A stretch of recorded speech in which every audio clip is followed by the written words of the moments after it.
Ouais, tu vas bien, moi je vais bien, on commence directement, on est carré. Non, faut que je vous explique le concept là, putain, ça va être long. Bref, aujourd'hui, comme tu l'as vu dans le titre, un petit story time. Ouais, je commence à employer des termes anglais parce que je suis un peu bilingue sur les bords. Story time, je pense, bon, si t'es un peu nul en anglais, hein, on va dire. Story égale histoire égale time égale temps. Histoire du temps. Donc on va faire une histoire sur le temps. Non, non.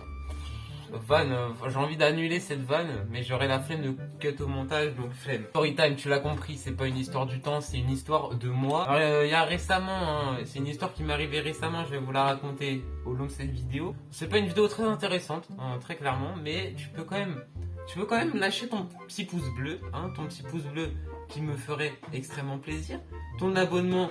Car oui, en effet, il y a des gens qui regardent cette chaîne sans être abonnés. Qu'est-ce qui vous passe par la tête?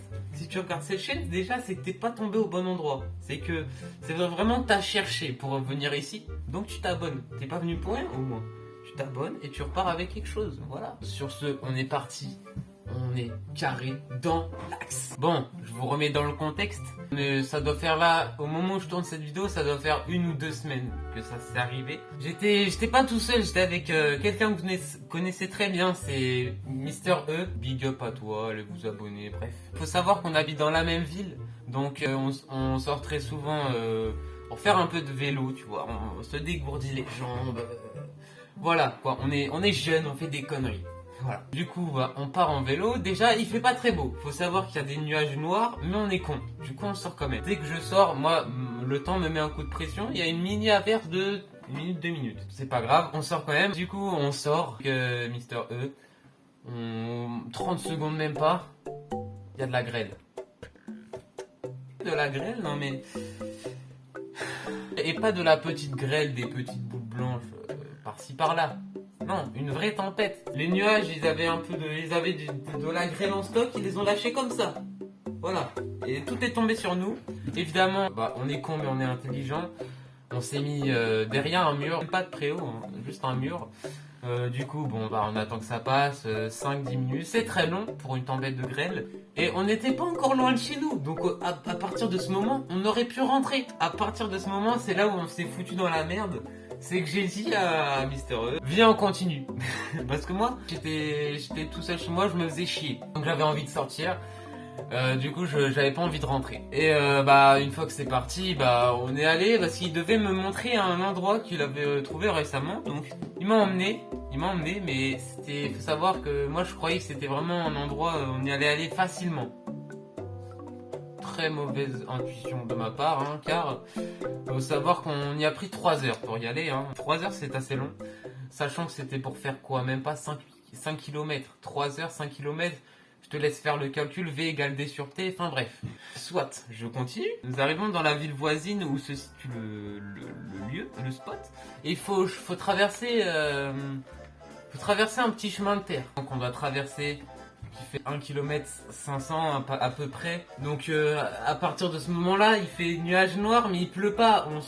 On pense pas qu'il va repleuvoir, puisqu'il y a déjà eu la grêle, plus un peu de pluviote. Bon, on se dit c'est passé, la tempête est passée, on est tranquille. Déjà, très mauvaise idée d'aller dans un chemin de terre juste après de la pluie, car terre plus eau égale boue, quoi. On s'entame dans ce qui est certainement l'étape la plus chiante de cette vidéo. Du coup, ce chemin de terre d'1 km 500, nous on est en vélo. À la base, on voulait le faire sur le vélo.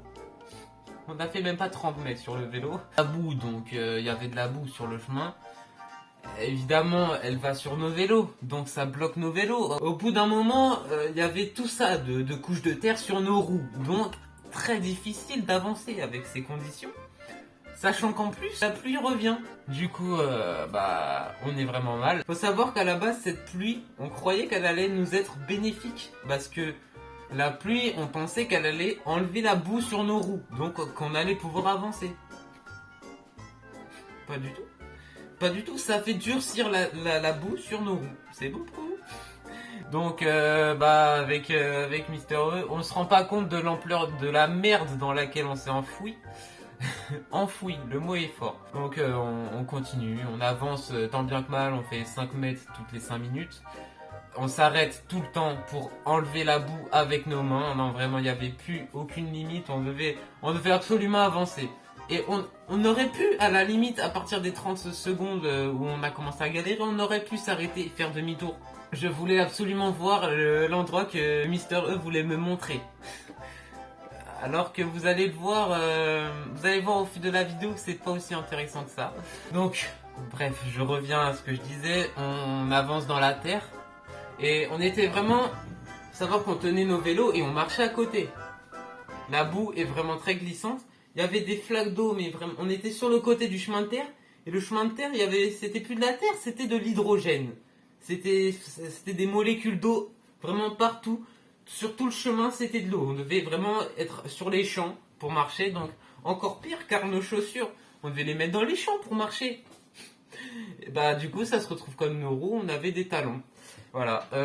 Nos chaussures ressemblaient à des Yeezy avec de la terre à la place des semelles. C'est bon pour vous? Ça vous avez une image maintenant? Donc on avance et tout ça. Au bout de 2 heures, on a fini par avancer. On a fait 200 mètres. On a avancé. On a presque fini, mais pas tout à fait. On a fait 2 tiers. Je pense qu'on a fait 2 tiers. Et puis au bout de ces 2 heures, Mister E, il a la technique. En fait, son vélo, à partir d'un moment, il va commencer à gerter la terre. Pas le mien, parce que le mien, faut savoir qu'il est beaucoup plus ancien. Il est vraiment très... pas très nouveau, quoi. Évidemment, s'il est ancien, il n'est pas nouveau. Bravo, Chris. C'est très fort. Du coup, Enoa, lui, il arrive à avancer, donc je lui dis... continue à avancer, fais sans moi, tu reviendras quand tu seras arrivé. Genre, il arrive avec son vélo, lui... en 30 secondes, il avait réussi à plier de son truc. Donc moi j'étais toujours en galère. Moi au bout d'un moment je roulais plus, j'étais en train de porter le vélo. Donc j'ai un peu de biceps, on peut voir comme ça. J'ai un peu de biceps, mais ça suffit pas pour porter le vélo. Bref, du coup Mister E finit par arriver à à l'endroit qu'il veut me montrer. Du coup il revient sur moi. Et du coup on a porté le vélo à deux parce qu'on a très bien vu tous les deux qu'il était impossible de rouler avec mon vélo. Donc on continue. On porte le vélo bien évidemment, on continuait à enlever un peu de terre sur les roues car elles avaient doublé de diamètre avec toute cette terre. On finit tant bien que mal au bout de tant d'acharnement à ramener le vélo jusqu'au bout. On l'a fait mesdames et messieurs, on l'a fait. C'était vraiment une épreuve éprouvante. Ça fait beaucoup de répétitions je trouve. Donc on va au fameux endroit, on dépose nos vélos parce qu'on a décidé d'aller à pied, fini les vélos, on en a marre. On va donc à l'endroit que Mister E voulait me montrer. Déception totale, là c'est la douche froide. Il faut savoir que le lieu, je le connaissais déjà. Et c'est pas le pire dans tout ça, hein, vous verrez. Donc je connaissais l'endroit, donc on repart instantanément. Et en plus de ça, c'est que il y avait une autre route pour y aller beaucoup plus simple avec un chemin goudronné, pas de la boue. Non, on a pris le pire passage, le pire point de passage. On a pris un chemin de boue alors qu'il y avait une route destinée. Ah là, c'est la vie, hein. C'est comme ça. Hein. Donc, on finit par partir par le chemin goudronné, mais le chemin goudronné il s'arrête au bout d'un moment. Je ne sais pas pourquoi. Les gens qui ont fait cette route avaient la flemme de continuer, je pense. Et on arrive sur un aérodrome. Ne me demandez pas ce qu'un aérodrome fout là, s'il vous plaît. Je ne sais pas. Je n'ai pas la réponse plus que vous. On passe par cet aérodrome. Il y a un avion qui passe au-dessus de nous. Je lui fais coucou, il me fait un doigt. Bon. Voilà. On revient sur la route normale dans la ville. On prend un bâton, on enlève toute la terre. Faut savoir que c'est un moment très satisfaisant d'enlever de la terre. Avec un bâton, c'est très satisfaisant, je vous l'accorde. Mais c'est très chiant, c'est très long. En plus, sachant qu'il y avait le couvre-feu, donc à 18h. Et que nous, il était déjà 17h30, 40.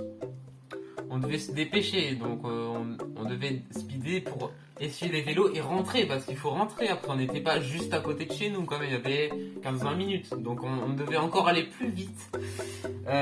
Donc faut savoir que je suis un grand sportif, on est allé très très vite, il n'y a pas eu de problème avec le couvre-feu, on a respecté les règles. On est des bons citoyens, mais il y avait vraiment de la terre partout, genre il y avait vraiment un bon bloc de terre. Dans Minecraft, je pense qu'il y avait 3 stacks de terre sur mon vélo. Moi je finis par rentrer, je laisse Mister E rentrer chez lui. Donc voilà, l'histoire se termine plutôt bien en vrai, on a fait tout ça pour rien. Je compte y retourner un jour à cet endroit parce que c'est pas un endroit de merde, mais bon, l'accès y est difficile. C'est vrai qu'il faut de la persévérance. Donc c'est la fin. Voilà, c'est la fin. C'est la fin de cette histoire, c'est la fin de cette story time que je vous ai racontée. J'espère qu'elle vous a plu.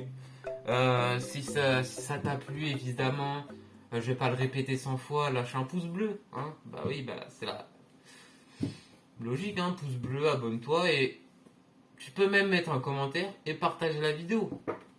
Tu fais ça, t'es vraiment le boss. Tu fais ça, t'es une des 7 merveilles du monde, mon ref. Hein. Bref, je vous laisse avec la fin de cette vidéo. On va conclure, on va en tirer une petite conclusion quand même de cette histoire. Ne sortez pas quand il fait pas beau. Ou alors, non. Conclusion, ne soyez pas con, voilà. Tchuss.